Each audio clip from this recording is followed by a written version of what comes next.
What's up, Michael? How's it going, buddy? I completely forgot you would probably come in behind it. Uh, you, I'd you, sit and think to myself, I just sent you a tweet, and I'm like, wait a minute, I oh, just did did a you? live stream. I wonder, yeah, Oh, yeah. I was being snarky about it. oh, there it is. Yes, yes, yes, yes. And here I am hanging out with the crew. We've had a nice little conversation. I will say you can go back and listen to a little bit. Aoife, a young man, 21 years old, really bright, great questions. We've had some good conversation early here, Michael, on more or less what people thought or what they were listening to. And I definitely want to keep that vibe going with you here. Obviously, clearly, and get your thoughts and 2 cents on anything within the market. High resistance, huh? Jeez. Yeah, I mean, it's. I So how mean, are you're. you doing You're. today? I'm doing fantastic, buddy. I'm doing really, really Awesome. good. I'm loving. Just. I've been on cloud nine with being so engaged with your mentorship series because it's just so revealing. And I know talking with everyone, there's like an extra buzz. There's a Yeah. little bit more of a buzz this year than I've heard in the past in social media. Just I see the excitement and I see folks and what you have been asking for. It's how is this work in your hands? Hmm. And the excitement from folks that are really saying that they can see it and that they can see it how it's working in their hands, which I know is the most important thing to you, but I really think that's getting out like excitedly. And you're asking me how I'm doing. That's the reaction, that's the energy I'm getting from the community based on your lecture series, and even the additional engagement with the community and the whole mastermind trader roundup, that it's everyone's kind of like loving this idea. Like it's just really, I don't know, bro. I feel like a lot of people are learning, and that's like why Yeah. we're here. It's infectious also listening to other people's energy where they're saying that, I watched this happen. It was exactly like it was supposed to pan out. And that's what I'm aiming for. That I want that interaction. And it's not enough to simply say, yeah, I can see how it worked there, but I don't trust it. You have to see it conditioned over time, all that stigma you place on it, that the fear of it, not working, or they make a change, or they're going to make a run on ICT because he's become the new retail. Like it's all bullshit. But it's fun seeing the energy levels increasing because everybody's being responsible with the information. They're not demanding it does more than what said it should. And the levels I'm presenting, they see it happening. They see it unfolding beforehand, real time. They're watching it happen, and their confidence. I'm getting lots of emails and lots of comments on the YouTube channel where it's this confidence galore. They're like, "Wow, this is so awesome! Like it really works. It really, really works." I'm like, I told you if you just spent the time doing the things I taught already on the channel, but now using the lower time frames, they're seeing lots of opportunity to test it and put it to task. I love it. By the way, speaking of lower time frames, I just want to say this very quickly. I've been blowing up your email and I've been demonstrating a 1 second thingy of mine, and I would appreciate you. I know you're busy. I just want to throw that out there. Zero more interaction about that. Just check your email because I've been blowing you up. Anyway, Okay. uh, I know you're like, yeah, It's nothing everyone personal. does. It's I nothing know it's personal, man. nothing I just personal, get and I know so everyone much. does, buddy. I know you get Yeah. it. But I get Yeah. I'm very luxury. I get the luxury of actually getting in your ear and being like, Yeah. go look at your email. Which is funny. This is great. I love it. Give me till I Sunday. have Okay.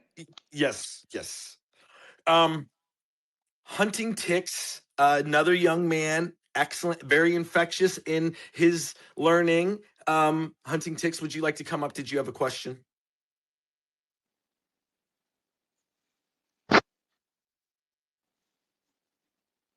Oh, Yes, I hunting. do.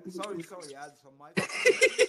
Sorry. He's like running to the phone. He's like, Yeah, I was like, because I had my headset, so I was like, oh, I need to disconnect my headset and this and that. So I was rushing. So, hi everybody.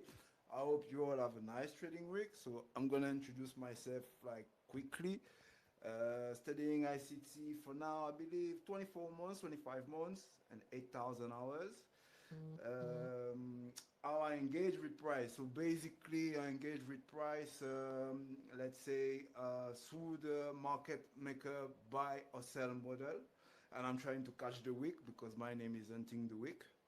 And so my question to Michael is how to identify the phases of the market maker buy or sell model on a high resistance liquidity range, basically. Well, Because, yeah, sorry, that's it. That's my question. without Michael coming in, we already know what his answer would be, in that he's teaching you the microstructure for this very reason. You're learning how to trade on a 5 second chart so that you can see a market maker model as you've been classically taught. And you're not going to see it as clearly as you are going to be able to see it on a 5 second, on a 15 second chart, because it is indeed high resistance, because these normal time frame candles are overlapping, their ranges are overlapping in such a way it is the proverbial barcode, right? The high resistance barcode. How do you see that? The lower and lower the time frame, the more niched, the more HD, the more high definition you get to see the concepts that you've learned throughout Michael's YouTube channel, throughout the mentorships, 24, 25, 26 now, right? Your core content's going to come from 2016, 2017.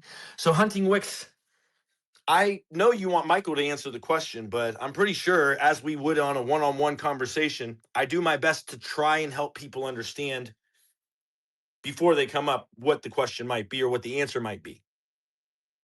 If I may, Yes, sir. number one, market maker buy and sell models are a characteristic of low resistance liquidity run conditions. So looking for them inside of high resistance liquidity run conditions is a no-no.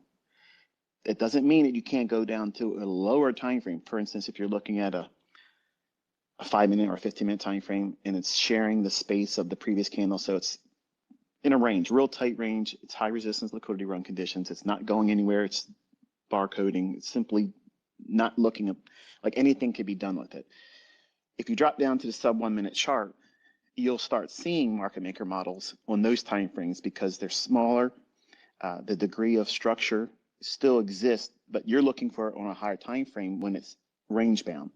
So the smaller time frames will yield what you're looking for, and it won't have like 2 accumulation stages and 2 distribution stages. It may just have 1 price run up. That'll be the smart money reversal. It doesn't give you a low risk sell. It gives you 1 stage distribution, and then it just goes lower. So it's a kind of like a pseudo market maker model, but that it's still swing trading. The approach is swing trading, but every component in a market maker buy model or sell model, 2 accumulation stages, 2 distribution stages, a low risk sell, smart money reversal, original consolidation, all of those central tenets to those models, whether it be buy or sell, they exist in low resistance liquidity run conditions. Try not to hunt them, no pun intended, when it's high resistance. In high resistance, you need to either get real comfortable going very, very low time frame, or sit on your hands or trade another market.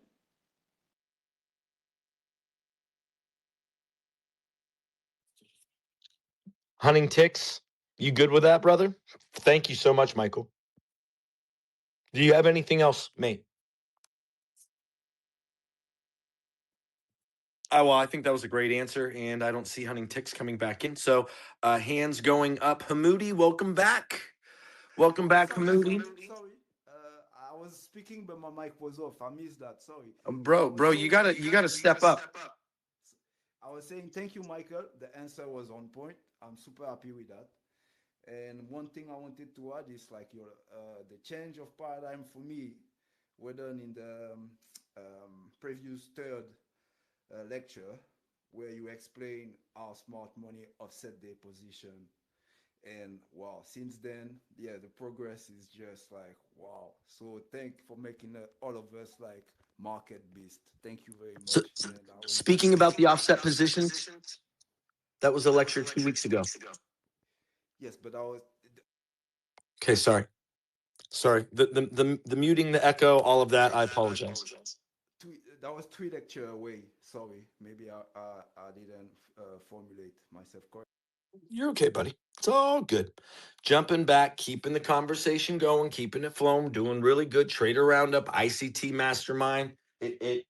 We are hanging out here. It is 10:16. Hamoudi, welcome back. Come on up, buddy. Hello, Kate. Thank you for giving me opportunity. Thank you so much. First of all, happy Ramadan for everyone. I just break my fast, and Happy Ramadan to uh, you. I just Before know you today start, that what did you break your fast with? What did you eat? dates and water. Dates and water. Good. I'm sorry. I just wanted to know. I'm curious as what they eat before the the fasting period and what they eat when they break it. Go ahead. I'm sorry. This dates and water is the best for breaking fast. That's what I do. Uh, well, I just know today that I'm going to be a father. My wife told me that she's pregnant. Congratulations, Hamoudi. Wow, that's a big news. Congratulations. Praise God. Thank you so much. Thank you so much. My question is that Michael, how I should come uh, over demanding? Like I see, I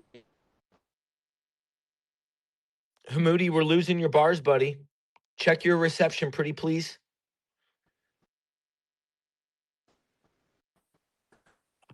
Buddy. I thought my Wi-Fi was fucking up. Hey, bro, it happens, man. It happens. Okay. It does. It does. And we deal with it. Tie dye again. You came in. You didn't even watch the episode yet. So um, we have some folks who have that we would like to hear from. So if you ask for a speaker tag, but you want to come up and say that you haven't engaged at all with the lecture or um, the previous conversation, then just understand that I'm not trying to be that guy. And you might have a question, just ask the question to me in the DM because we're trying to reserve the time and energy here. Okay, Mars. Wait, do I have Brandon B here? Where did he go? I saw him up here for a second. Darn it. Mark Ciolo. Yes, how you doing, kid? I'm doing fantastic, sir. You?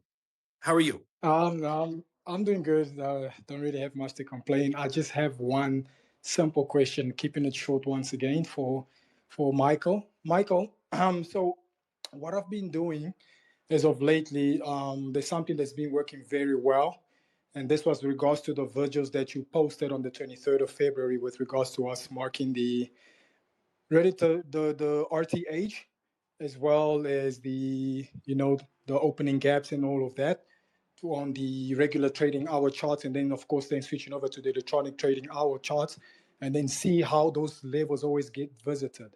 Now, one thing that I was just concerned about, so I saw that in the video you had every markings of Monday, the high and the lows, all the way throughout the entire week.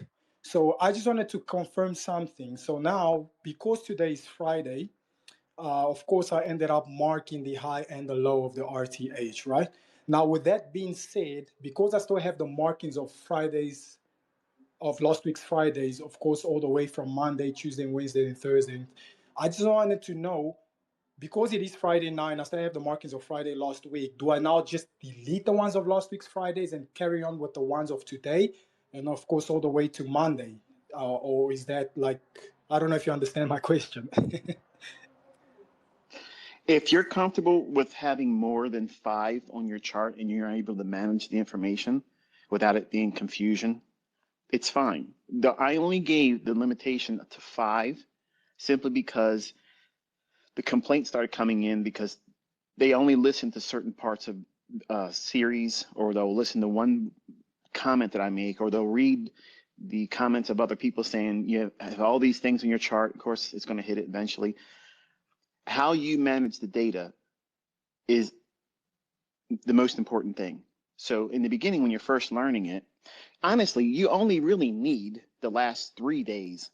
If you're just in there looking for small little intraday scalps, the last 3 days, open, high, low, and close, and the opening ranges. You don't need anything more than that.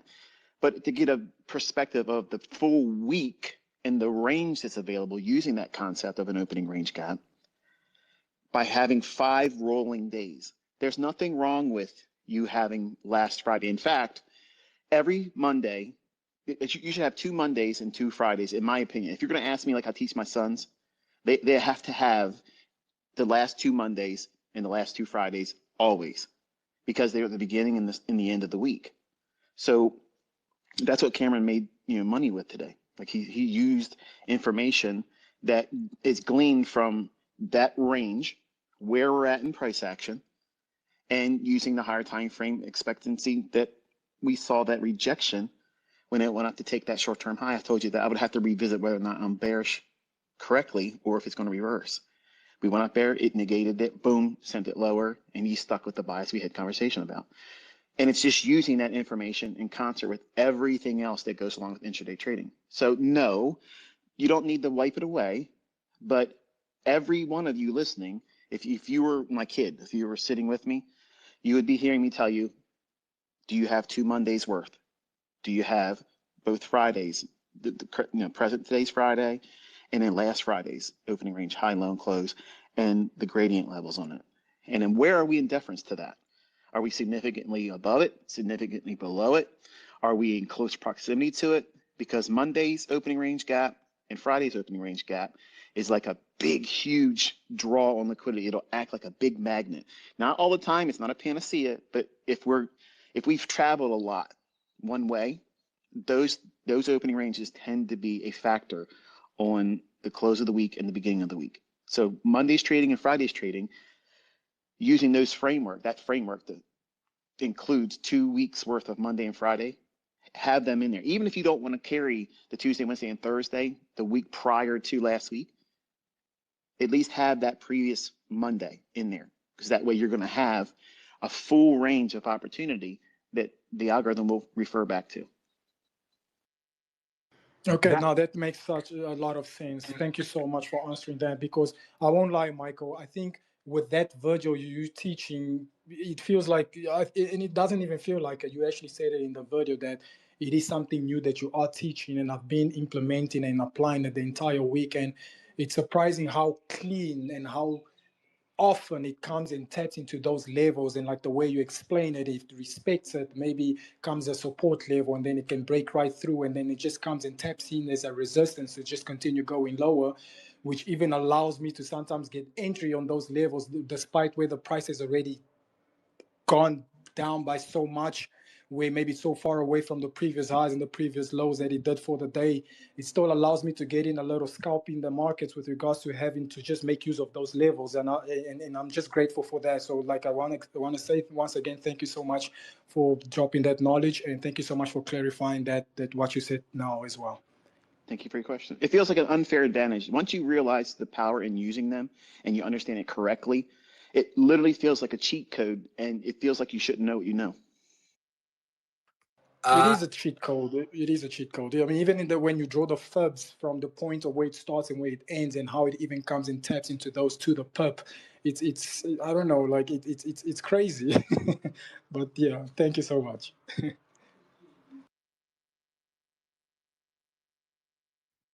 I'll say this, ladies and gentlemen, boys and girls, you're hearing new protocol. You're hearing, I would say, advanced protocol. You're hearing ways in which to incorporate these open range gaps differently than you've heard in the past. Not in any other way than this is an advanced application of the same logic, because we've always traded a weekly range. So fascinating, Michael. I don't know if folks really, I mean, we'll hear this in recordings. We'll hear this reverberate through this new protocol in which you're outlining here for folks to utilize, and why. The important part is why, right? So beautiful, beautiful question. And there doesn't get better than that. It'll go untested. People won't look at it. They won't care about it. A year from now, somebody will be posting trades that they made so much money using the information, and they'll swear up and down that they discovered it. But here we have a conversation where I'm sharing it again, and it'll just go widely untested. They won't look into it until somebody says they found it on their own. But here we are. We have it today. Yeah, no, I love that. That's the one thing. These are all recorded. These are time stamped. This is a public forum. There's no way that anyone is going to say otherwise. These conversations are had. They're intuitive. They're questions that are being asked. And you can say whether you've seen it where or what. But I mean, ultimately, if you can find it and it does work in your hands, that's why we're discussing it, is so that you're being invited by Michael to find ways to incorporate these into your hands. So, Daniel, you're up next, buddy. Yo, man, thank you for the opportunity. How are you? Fantastic. Thank you for asking. Thank you. So, I first want to thank ICT for the last time he held a space where I asked him a question. I didn't get the opportunity to thank him. So, I have a question about something I noticed with ICT's video. It was the 20-30 pips liquidity sweep when he was talking about Forex. So, I want to ask him this question, so I wish I could open the camera, but I can't. So I will try to explain as best as I can. What episode was it from, sir?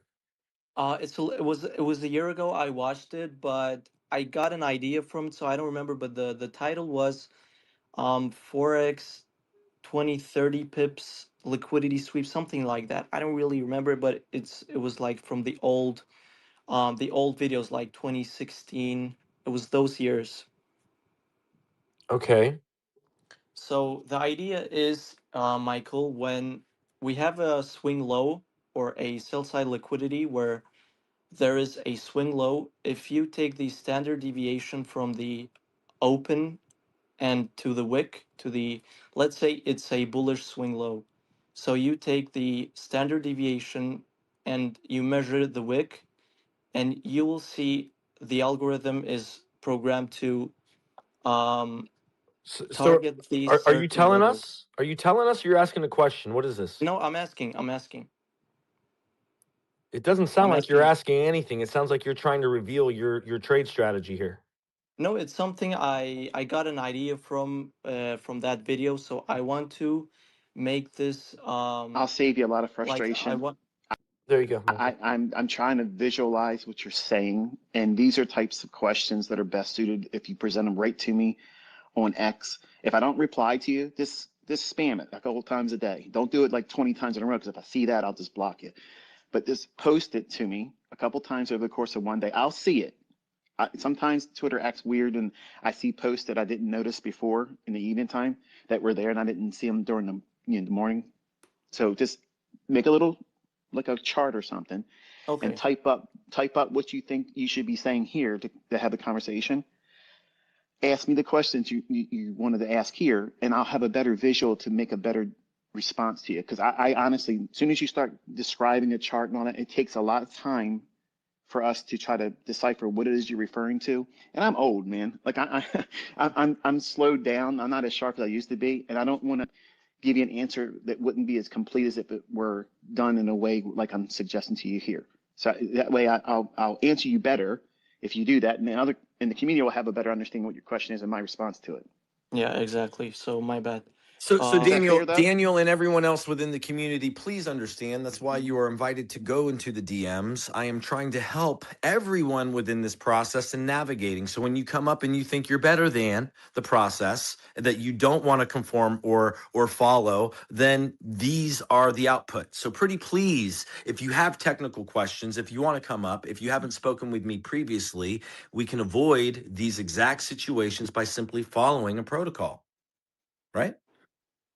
Yeah. So I have another question, if I'm allowed. Sure, go ahead. I'm wondering if so. There's a lot of traders that trade a they trade specific rules and specific models, but which is I think is called mechanical, like where they have a set of rules and a specific model that they follow every day, and they're looking for the same setup every day. But do you think it's better to try to understand like how the market is moving and not to look for the same exact setup every single day, because it might affect the psychology and put the pressure to see the same, like to see, like it puts the pressure to make you see this setup the whole time when it's like not even there. So don't you like I don't I don't know how understand. to say it. Just I know, but I understand. I okay. understand. And correct me if I'm wrong, but this is what I gathered from what you're stating, because this has been asked to me a few times.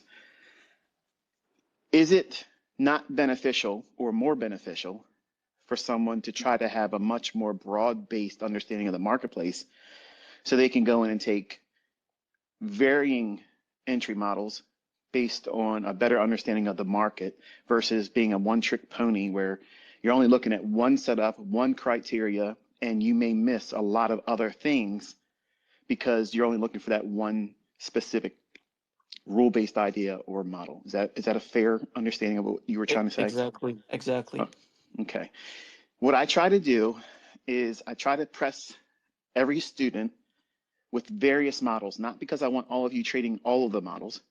Not one model is better than any other one. The model that works in your own hands based on your current understanding and skill set and experience, which is going to grow over time. The thing that you're asking for, whether or not it's more beneficial to do as a broad, like I can go in, I'll watch price action. And please let me talk this way, not sound condescending or arrogant. It's not. I can walk into a chart and say, okay, this is a framework that I could see right away. These types of models will work. And I'll give you a perfect example. Today in the live stream, I outlined a very specific fair value gap, and I said, I'm not bullish. I'm bearish, but this is what could happen. This fair value, if it trades above it, it could be an inversion fair value gap and run to the buy side liquidity. We watched that happen today. Before the opening bell happened, all those things happened. You in the beginning, or anyone else that's first starting, you're not going to have the experience to see stuff like that before it's even in the chart. So it's beneficial for you to have a very small list of priorities and focus, because the time doing that one thing, say silver bullet, okay, say you just only looked at silver bullet, you want the first presented fair value gap after 10 o'clock, and you're going to target relative equal lows or relative equal highs, and that's all you're going to do. What will happen over time is you will see the benefits of looking for one pattern entry that could be applied in all different places all around the 24-hour window of trading, any time frame, any market. And it'll teach you execution. It'll teach you framing the risk. It'll teach you trusting, staying with an idea, and experience will garner over time doing it. When the trades are better and they run farther than you thought they were, what is it going to do when you see that you made, say you made $500 on the trade, but it moved $6,000 more? It's going to inspire you to do what? Dig into what you were not seeing at the time. And that growth, it's growing pains because you're like, I wish I could have made all that money, but it's going to inspire you to look for things like I did. This is how I came up. I looked at things, it went beyond what I thought I was going to do, or it didn't deliver as I thought it would, and I would go in and I'd weigh all those things. And over time, years, not weeks and months, years, you'll have a better understanding about how the markets move, the ebb and flow, how it goes up and down, and where it reaches for certain things, and certain characteristics repeat around certain criteria in the marketplace. And there's things I could talk with word salad, and it won't mean anything to you because you have such a small beginning stage of experience. But if you listen to this conversation 3 years from now, you're like, I know exactly what he's talking about, but I couldn't understand what he was saying. It just seems like it's jumbled up garbage. It's just gobbledygook. It means nothing. Because if your experience level is so low, it sounds like I'm talking to hear my own voice, but it's just simply because there's a language barrier and a level of experience that hasn't been obtained yet. But it will happen by doing one thing and focusing on one thing. You'll learn premium discount. You'll learn order flow. What are you watching? You're watching that silver bullet or whatever that model is, or whatever that criteria is, whatever the mechanical, objective, rule-based ideas that you're following. It needs to be like that. It needs to absolutely be like that in the beginning, because if you don't, how are you really adequately going to measure correctly, honestly, your progress? You wouldn't, because you're constantly looking at something different. You're looking at different testing conditions because you're following this model for this day or this market or that market. Why don't you trade gold, ICT? Why don't you? Because I'm trying to focus and push everybody into one perspective while they learn. Everything I'm teaching in NQ is applicable to gold. It's applicable to silver. It's applicable to everything.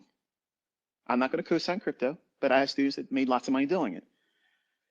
But it's not advantageous for you to walk in and try to say, well, I don't want to have just a limited perspective because I might miss the added benefits of all these other things. And that's the same thing as a child when they run into a candy store.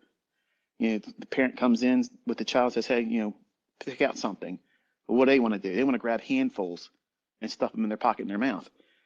You have to have the parent role of saying, I'm in the market, I'm in the candy store. We came in here for this particular piece of candy. We don't care about anything else. This is what you get. And be content with that. In the beginning, you won't walk out with cavities galore and an upset stomach. You'll walk out pleased that you got a treat. And that's what we teach in the beginning. You want to teach yourself, you want to teach your children the way I'm teaching mine, is to gradually work in towards this, a better holistic view of the marketplace that'll come by experience. You don't learn it by doing lots of models.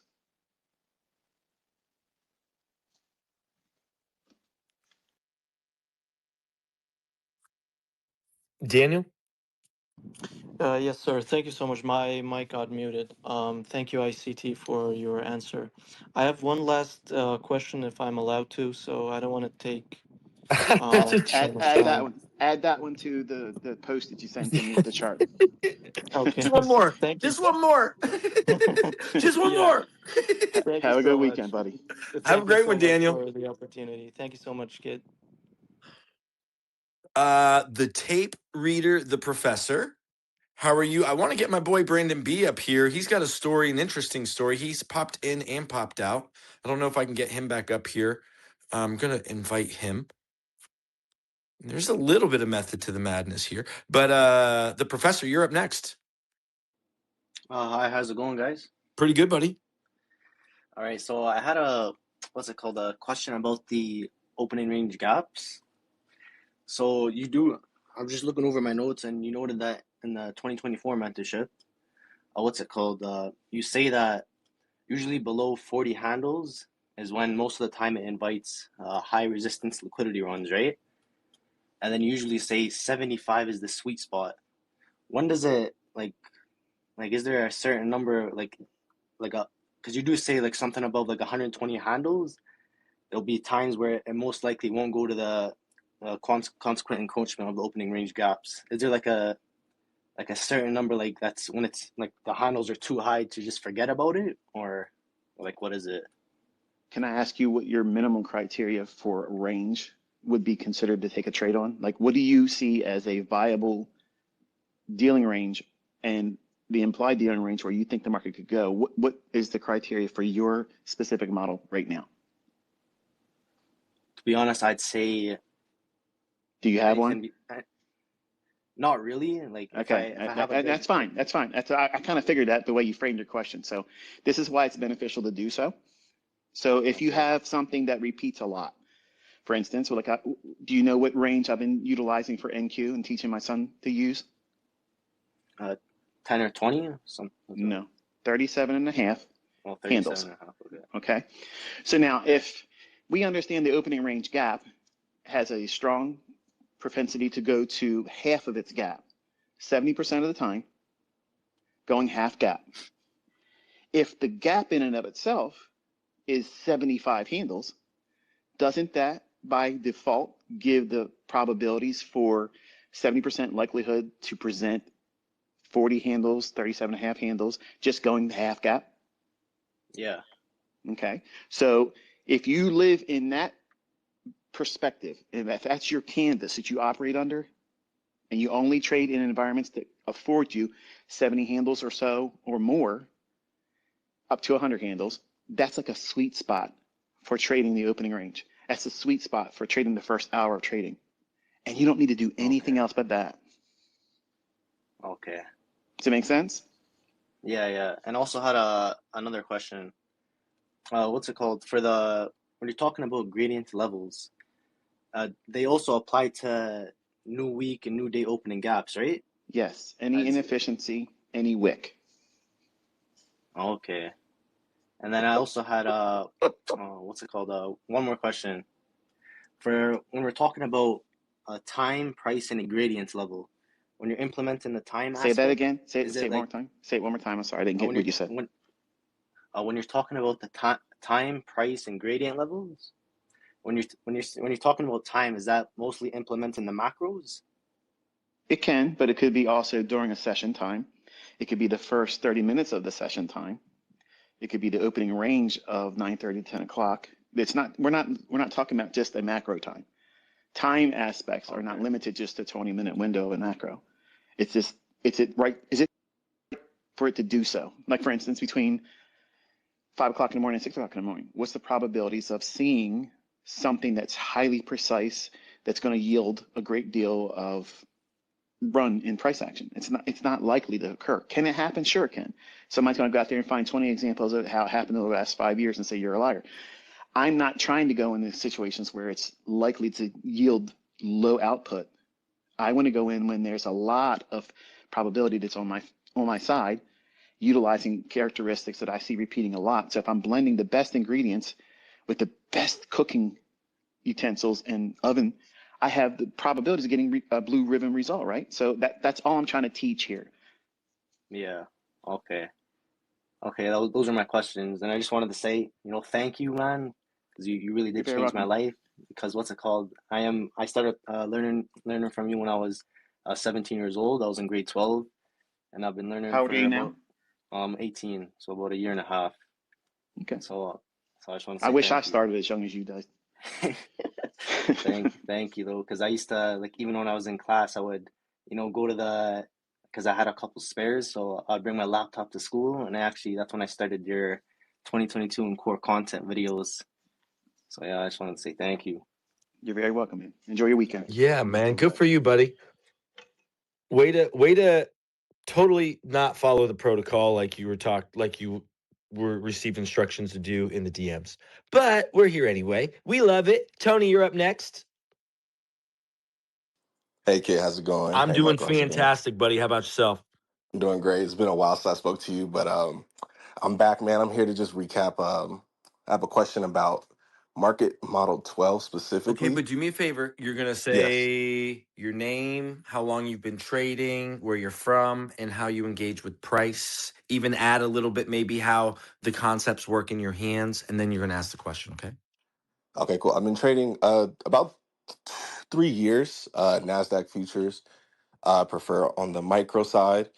Right now, I'm in a mix.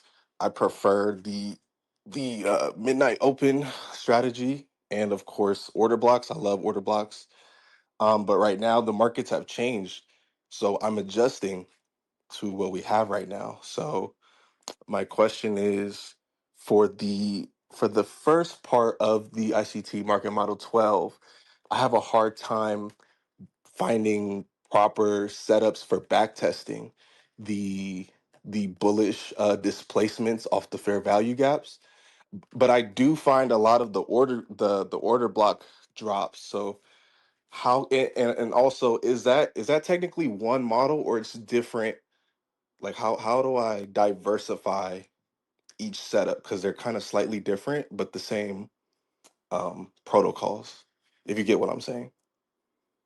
I have no idea what you're saying. You're talking about model 12, and then I don't know how to answer your question because it doesn't seem very specific to where I could target the response to. Like, For the price action model 12, do you remember on euro, it was on euro USD on the 5 minute chart, you're describing the fair value gap. I can tell you with a uh great deal of honesty that I don't remember exactly what I said a couple of years ago. And I've made that's okay, thousands okay, totally of fair, videos. bro. Yeah, I okay. mean, it's referencing a 20 pip model, right? Yes. It's specifically looking for your bread and butter scalp setup, and it is not for huge moves. That's pretty much 12 is all about a 20 pip. It's pretty much a 1-to-1, isn't it? Isn't 12 a 1-to-1? I'm Or it sitting can go here with one my to two. phone. I don't have that stuff in front of me where I can look at it and say, okay, Yeah, this it's is what weird I. how I remember a little bit of it, but it's hard to remember, bro. I mean, you're asking a lot of me and the Are you audience. able, Kit, to answer me in the DMs if I ask you Sure, buddy. questions and Sure, kind of cut it out for absolutely, you? Okay, brother. that's mainly what I wanted to come up for, to see if you could help me out in the I'll DMs do my or best in the DMs, brother, to help you out however I okay. can. Very, Okay, very and Michael, specific technical questions. Everybody that's listening, I know some of you just want to have a conversation with me here. Like I'm important. I'm not. Very technical things. You're better suited and not frustrate yourself and us and the rest of the people listening by not asking them in this form, because chances are I'm probably not going to be able to see it visually the way you're describing it. And that's a shortcoming on my part. So that way it's my fault that I can't respond to you that way. But responding to it through a open response that's sent to me in a tweet, send me a chart, send me the question. You have the whole canvas of your chart to list a whole bunch of things, not just one question. And if it's useful for me to respond in a broad brush way, I will go through the entire list of your questions, because it will help knock off a lot of the questions I get that people get frustrated by not answering them. But you're giving a very specific technical question, and unfortunately, I just have my phone with me right now. Like, I'm not in front of my understood. laptop. I don't have anything that I did in mentorship years ago in front of me where I can say, this is what he's saying. Like, you could be describing something, and I'm at the liberty of trusting you that that's what I said, and I don't know what I said then. You know what I'm saying? Like, I want to have the details to be able to be fair and honest and give you the well-respected response that I want to give to every question that's ever presented to me. But if it's very, very technical, folks, if you're wanting to look for very technical responses or something to that degree, they're best delivered to me on X. Don't send them to me in email. I don't respond to email. Kit will confirm that. The bottom line is by posting it, everybody sees it. It's a blanket response. People can see it, and I'll be able to respond to it. And if it takes me to respond to you in a very short little video, it'll be better that way too. So that way you get the same experience you're having right now, the one-on-one talking. I talk to you, you got the response, the question, and everybody, benefits from it as well. Okay, understood. Thank you guys so much, Kit. I'm gonna be in your DMs, man. Have a good weekend, bro. Take care. Yeah. Listen, I feel like I'm getting rug pulled here, and I feel like this is gonna cut. Let's come back at 3 if that's okay. I'm struggling with the tech. If that's okay, Michael, if you don't mind, 3's when we'll I be got until back. 11:30, and then And I'm pop out the rest of the weekend. okay, no, that's cool. If We it can hang out crashes, till let it 11:30. crash. I'm gonna try Yeah, my if it best crashes, anyway. let it go. Yeah, that's the thing. I'm holding my breath, and we're just got the preface of knowing it could, and if it does, we'll come back till 11:30. All good, beautiful.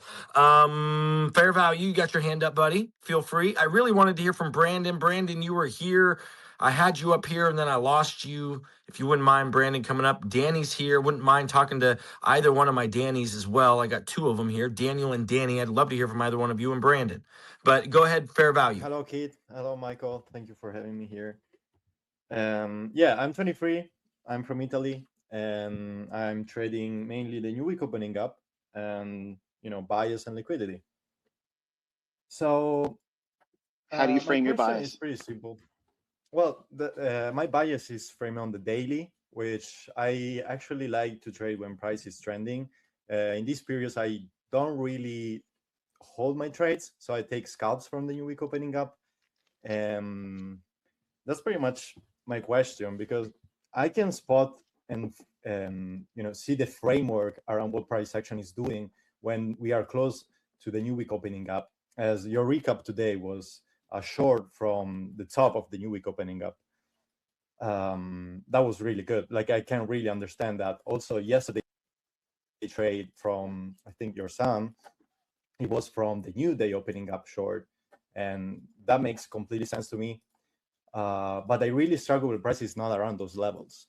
Like, if I see equal lows and price is tapping the new week opening up, and I see my model, that it could be a 22 model, it could be a breaker, it could be whatever, but I can see the framework, because now I just apply time to these high sensitive areas, and then I just attack my draw. So that works for me. But if I have to pick a random price action, Stop. You stated that you see things very clearly when price is in close proximity to the new week opening gap. Like you're comfortable with that. And then you said it again here just before I interrupted you. And I don't mean to be rude, but I want to capture that moment. As soon as you said it, I want to jump on it and pounce on it. You said again that you're comfortable, you can see it, but then you said, but. When you say but, everything that you just said, you're negating it. You're saying that's not important. When what you're saying is what everybody else is looking for. They're all looking for the thing that they're comfortable and they can see happening. So I'm not sure where you're going with your question or if you're just trying to share an observation and an appreciation, but I want people to realize what you said is exactly what everybody's goal is. Whether they realize it or not, whether you realize it or not, you know how to frame a structured approach to going in and engaging price action at that moment. If it's not near the new week opening gap, then you should not be considering anything. That's your present model and framework. If you deviate from that without having accumulated more, I guess, experience, are you reducing the probabilities or are you increasing the probabilities of success when you don't do trades around the new week opening gap? You yourself, I'm not saying everybody, I'm saying you yourself, are you diminishing your expectancy and profitability or are you diminishing it when you trade away from that? Well, if I not trade around the new week opening up, I definitely not taking good setups. Like, so I'm diminishing it. And you've seen that in your own hands, right? Like you've seen that happen in your own hands. Yeah, definitely. Okay, so now doesn't that put a big billboard sign saying, hey, this is where I should live as a trader right now. Until I learn more, this is enough. If you just did one trade like that a week and you didn't lose money on all the other stuff that you try to do, would you consider that success? Definitely. But why is it that I get so many students write to me? They say, listen, this is what I'm doing. I'm making money here, here, here, here. But I want to, what? Like, why? Why do you feel like you got to do more? Like, why do you, there's nothing wrong with learning. And I'm afraid if I don't say this, I'm not trying to hijack what you were saying, but this is such a good, like these are all talking points that I want to do lectures on. And I don't want to take up the time that I'm going to be able to spend with you here, just consuming it all with this, but let me permit me to say it because it's right now in the moment. If you don't appreciate the clarity that is given to you once you acquire it, when it's so hard to get in the beginning, because you have to stay motivated. You have to weed through the opinions of what you're learning is fraud. I'm a scammer. Everybody else is scamming you. You got to go through all that stuff, weed through all that stuff with the, machete cutting through it all. And then you finally find your spot that you can camp out in and say, okay, this is what's working for me right now. Let me bloom where I'm planted. Let me just see how much I can get out of this. How much growth can I get here? Let me stay out of the weeds. I don't want to go back in the weeds. I want to stay where it's cleared out. It's easy for me to see what's coming at me. And I'm going to operate here. I'm going to pitch a tent. This is where I'm going to trade. I'm going to watch price action right here in this criteria. The level of growth that you acquire and experience when doing that, and it's really, we're piggybacking on what the other person was saying about a broad brush approach to market analysis versus one model, one criteria. You have a very specific criteria, and you listened to the lecture. If you just use the new week opening gaps, you have all that's necessary. Now, if you think about what I'm saying, if people take sound bites and they abuse what I've said, they can make a long list of things where I said, this is all you need, this is all you need, but then you add it all up, it's everything, right? The fact that you have to be comfortable with that context, that framework, the logic of what makes the market present the opportunities. And you can't get a better one than a large weekly opening gap. And the large weekly opening gap that can be graded, it affords you a great deal of opportunity. And then once you move too far away from it, what happens? Just cool your jets and don't do anything until it gets to another new week opening gap. Just relax. And don't trade in the dead spaces. Not that there isn't opportunity to trade there, because other models may capitalize on that area. But you in your own words, said you do well, you excel well, you're comfortable. I could hear that you were comfortable the way you're talking. But then now you started off, and I cut you off where you said, but. Now that I've said that, I'm willing to listen to the rest of what you were going to say, but I wanted you to really appreciate what you just stated. And this is what I wish I would have broadcasted to everybody who wants to sit down and write me an email or a post saying, how can I accomplish this? Because I'm making money here, here, here, here, but I want to be able to do this, this, this, because I've taught something new. Don't let anything I teach new drag you away from what's working in your own hands. So with that said, continue with the word but and go on what you were going to say. I'm sorry. No, I love the answer. Like, really, probably that's a thing I have to work on. That's drag you away sticking from what's to working the in new your week hands. opening up. So with that said, continue with the word but and go on what you were going to say. I'm sorry. I love the But answer. yeah, Like, so thank really you so probably much. that's thing. Don't know what's going on, but yeah. I think we're back. I'm sorry. Yeah. I mean, X is undefeated, guys. So sorry. So yeah, I want to thank you so much for what you gave me. The answer was really key. I think I'm gonna work on that. Just sticking to the new week opening up, and I don't think I want to go over the but thing because it's pretty useless now that I think about it. Good, very good. That's a very mature way of looking at it, and I'm glad that you had the patience to let me say what I wanted to say about it. Thank you so much, Michael. Thank you, kid. Enjoy your weekend, brother. Abdullah, you're up next, buddy. Hey guys, can you hear How you me? doing? Hello. Yes, sir. We can hear you. Sorry, I'm panicking. It's my first time. I'm giving you a hug, buddy. It's all good. You're doing great. Thank you. So English is not my first language, so please, any excuse my Yes, sir. mistakes, please. You're doing So fine. okay, thank you. So I have a question about the market structure shifts. So you teach us in 2022 model that a short-term high or short-term low when it's gets a displacement, there is a market structure shift. When we have a recovery of V shape, there's no short-term high, short-term low, and we get a displacement above that. That is also a displacement market structure shift or not?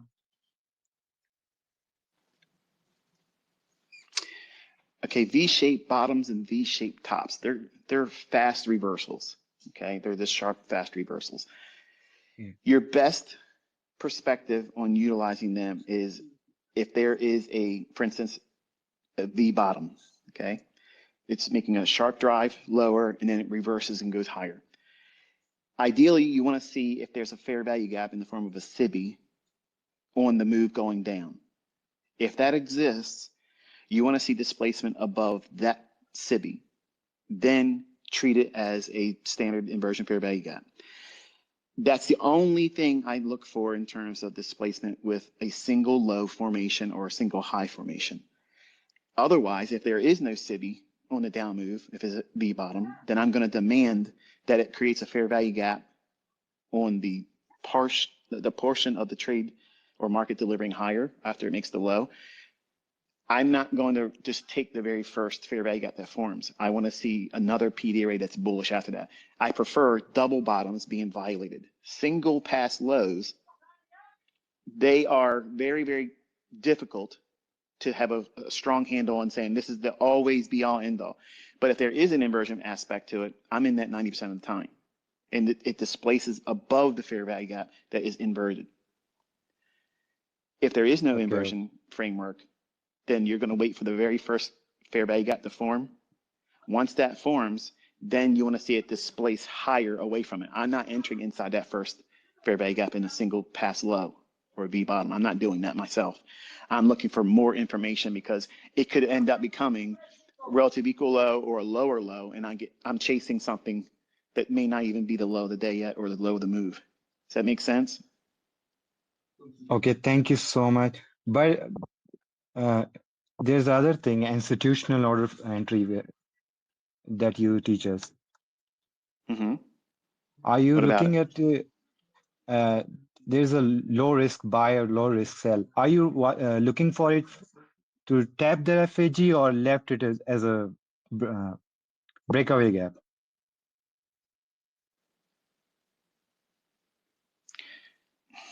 You're asking me if there is a way to determine whether or not it's going to be a breakaway gap or institutional order flow entry drill. Am I following you?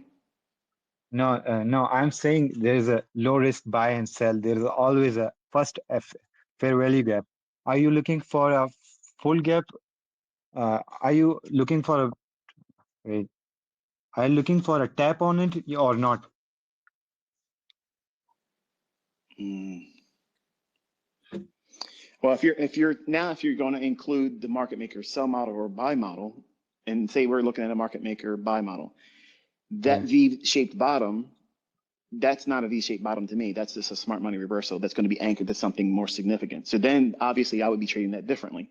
But if you're just saying we're just looking at a V bottom and a V top, if there's no other reason to see framework like a market maker model, like I'm not just simply going to say, well, look at that, it's a V-shaped bottom. Well, that's not enough for me. Like I got to see something else. But if it's part of a market maker model, then obviously I would handle it as I taught them.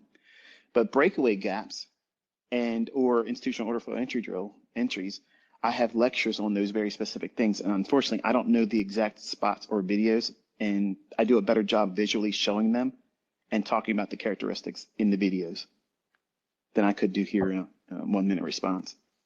Okay, okay. Thank you so much. Thank you so. And there's another question, please. Can I ask? Sure, It's go a ahead. small question. So whenever we have a new day opening gap and new week opening gap, we have a volume imbalance sometimes in like a 6 a.m. candle or 6 p.m. candle or 4:59 candle. We include the volume imbalance or just the time of 4:59 and 6 p.m. Whenever there's a volume imbalance and it's part of Yeah. the inefficiency, always include that. Okay, okay. So the entire thing will be a new end-log and end-log. Yes. Okay, okay. Thank Whenever you there's so much. a chance of including a volume imbalance, you have to include that. Otherwise, your numbers will be off. Okay, okay. Thank you so much, Michael. Thank you so You're very much. welcome. Thank you. Checking out the comments. Folks are pretty excited with some of the responses we're getting here. So people are like cooking, which we like to see. Fair value, pretty pleased. We've had you up already? Fair value? Yes, but I have a quick question about the video you posted before, ICT. Can I Video talk? today? Yes, sir. Go ahead. I mean, go ahead. Yeah, well, you were mentioning a weak and a fair value gap at 9:02 in price action. No, sorry, it was around the minute 47 of the video. You were talking about using the fair value gap and not the weak. And I just didn't understand why. And I went over like 4 or 5 times over that part where you explained that, but I just can't understand it. And so, I tried to answer myself, and the only reason I see is because there was the new week opening gap right there. So that's why you use that fair value gap and that week. I don't know if you what you're remember that. citing or referring to, but are you referring to a time whenever there's a wick in price action? Say it's a discount wick. It's the candlestick and the wick that makes the low of that candle. If there's a fair value gap immediately to the right of that, are you talking about that? Was I talking about that? Yes.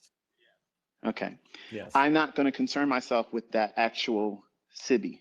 I'm gonna focus on the levels and the gradient levels inside of the wick just to the left of it, because it's going to take precedence over that simple one candle close lower. That SIBI is irrelevant to me because the wick to the left of it, what has it done, and what has that wick done that SIBI to the right of it has yet to do? Think about it. What is it? What is this wick What has it done in price action that that SIBI that forms immediately after it hasn't done yet? It's not offered buy side, but the wick has. It went down to the low, then it closed higher, creating the wick. So it's done what? It's created both passes, sell side delivery, then buy side delivery. So that wick has more information that's useful that could act as a balanced price range. That's why the wicks are powerful, because they have the characteristic of both utilizing a gap theory and balanced price range theory. A SIBI can only do one thing, give you a range to look for it to deliver to. That's it, unless it completely gets consumed and trades above it, and then you got to look for an inversion aspect. But that's all it can do.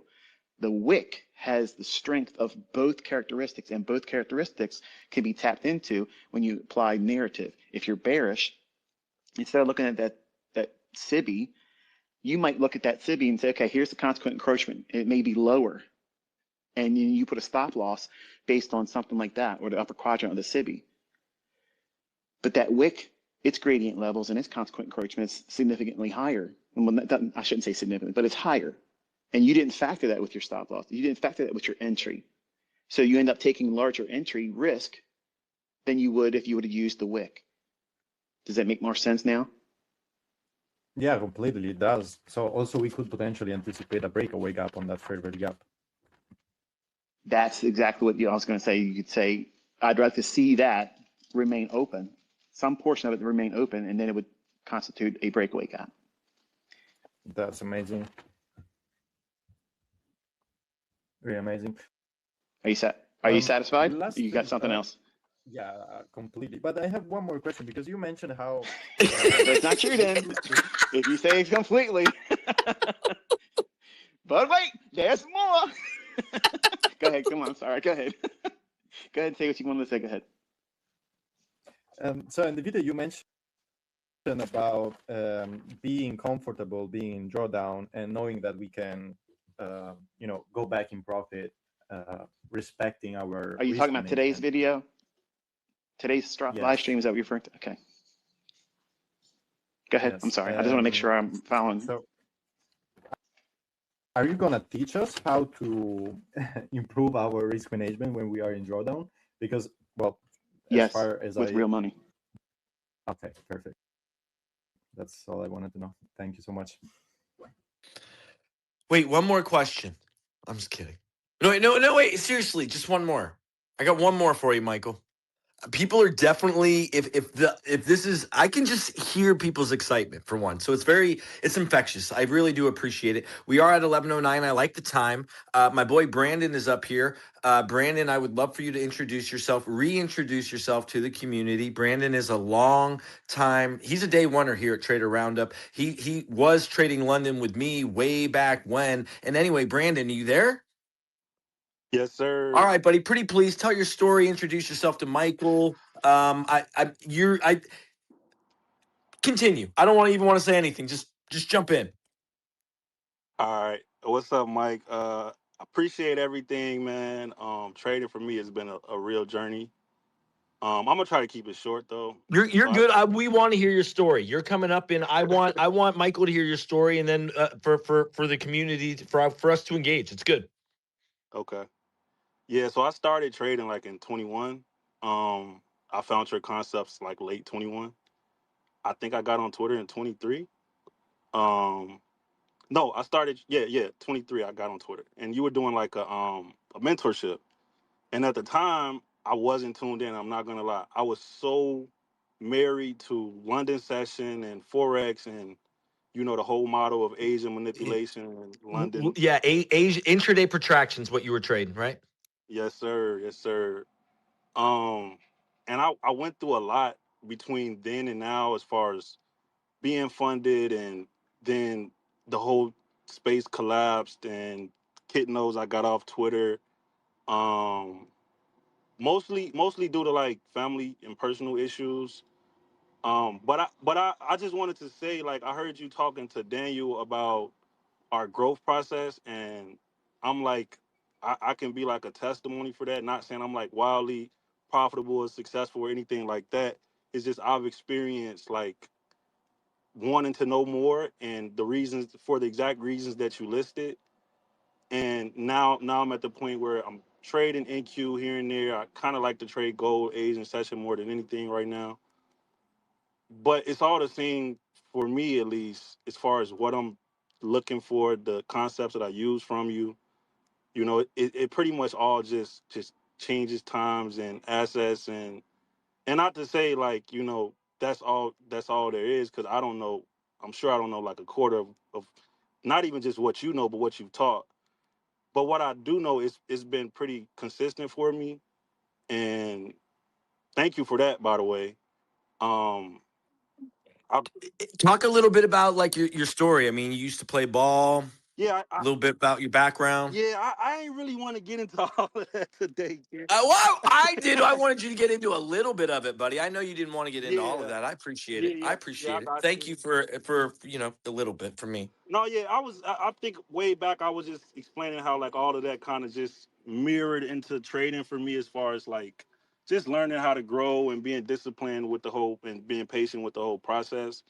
I feel like that's like a part of it, but at the same time, like you know, it's a small part as far as discipline. Like I think your psychology plays a lot, and I've experienced that over like the last 2 years, from you know being funded to now trading my personal capital. And when I first got into that, I didn't have a lot, so greed starts to creep up on me. Like I'm a real like um real rules and risk parameters based trader, to where like I won't even get into all of that because that's just the whole story of itself. But I just appreciate how you were talking about the growth and how I'm experiencing that like firsthand now, as far as wanting to know more, but not too much. I don't want to mess nothing up. I don't want to be not experienced enough for all the information and have information overload. Can I ask So you a question? yes, sir. If you were to go back to talk to yourself, if you're able to time travel, go back to the first 6 months when you first started, and the things that you were concerned about, the things you were worrying about, the things that you thought were the most important things, and what you know right now about your own experience, what would you tell yourself if you feel comfortable? What would you say to yourself that you know now with experience, having done the work, being where you're at in your experience level? What would you tell your younger self when you first started in this first 6 months? What would you tell them, that person? It's it's so cliche, because I would definitely say, um, don't worry about the money so fast. Mainly because when I got funded and then it went away, for me at least, I didn't even know about like future props. I just knew about forex props. So when it went away and I tried to use my own capital, I spent a lot of time trying to make the same money I was making funded. So I would hold trades longer. I would start to break my risk rules, as far as, you know, 2 to 1s, and moving my stop loss so much without going break even, taking profits. All of that changed when I started trading my own money. I don't think, I don't personally think props is like the worst idea, but I think it's like you have to have the right mindset when it comes to it, because the growth that comes with it like it's overwhelming for sure when you try to go to your own capital. Because my thing was, when like my forex funds and true forex funds, all of that went away, the hardest part was to not want to make what I was making. So if I could have just put that away and just grew naturally again, I honestly wouldn't have, had I known it was going to happen the way it did, I would have never went funded. I'm just going to be honest and say that now I'm more of in a space where I have the money to Say make that in greater detail. Say very specifically why you wouldn't have done that. it. It was the best way I can put it is, the funded messed with my psychology more than anything. The process of going through it, it was strenuous. I had the luxury of being able to pass my first challenge. Um, but when I lost it all, it was almost depressing, to be honest with you, because I was trying to grow my capital the way that I was growing through funded, and it just wasn't working out the same. Like I would take the same trades. I would have mostly the same consistency if I was taking the same profits, but I was looking for bigger payouts, and the money messed it up for me at first. So I don't know if that was like what you were asking me, but that's the No, best. it's good. I just want the other listeners to feel more than it's easy to say, well, I wish I wouldn't have done this now, or making statements like that is, I can appreciate. I know what that usually entails, but someone that's brand new, those are the types of statements that people have walked it before them. They may hear it, and you know what it's like when our parents tell us, don't do this, don't do that. You'll be better if you don't do this. Defer gratification, earn it, do it slowly. We don't want to hear those things. We want it like right now. And I think the right now is the lure or the trap that funded account trading kind of presents to everyone. They think that if they buy a bunch of accounts and link them together, something magical is going to happen, and they're going to get these big payouts and get $1 million payouts and whatnot. And the prop firms aren't there for that. They don't want that. They want you spending lots of money. But if you go in as a one account holder, one contract trader, you can make your bills with that. You can also build up a little bit of a nest egg to start with a real account. And that's the real goal. Because the trading, when you were going through the prop, isn't it much more strenuous going through the hoops that they make you go through? You can't do this. They run you. They're essentially dealing with your equity. Okay, and I know the prop firms, they follow me and they don't like when I talk like this, and I don't care. When they do these trailing stop losses on equity, because that's really what it is, what you're doing is you're strangling growth. You're creating a sense of fear that would otherwise not be there, and the liberty that you have by trading your own funds. I don't have that problem. Cameron's not feeling that either. And you to really place an emphasis on doing more because it's afforded to you with a little bit of money upfront. See, they get the benefit of having thousands of you do that every month, but you have to do a lot more than what real funded trading would be doing. And the rules are far much liberal. Like you don't have to have all those constraints and strangulation of your equity. Would you agree that is what you experienced? Yeah, 100%. Yes. And also to just touch a little bit more on that. Even when I was watching your videos, I was so ready to make money that I was skipping lessons, and that cost me some time. Like I think more time than it would have been had I went through just the way you was breaking it down, as far as taking some time to paper trade, um, and just learning concepts. Like I was at a point where somebody told me about your concepts in a way, but they didn't tell me about you. So I started to learn about order blocks, or what I thought I was learning.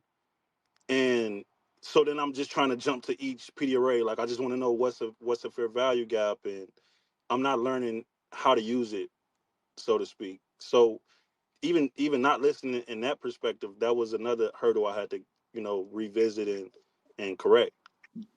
It makes it much more expensive and much longer in terms of learning how to do it correctly by looking for shortcuts. 100, exactly, 100%. 100%. But I just wanted to say, I ain't want I know Kit wanted me to like give a long-winded, like, story and breakdown of my experience, but I just wanted to say I appreciate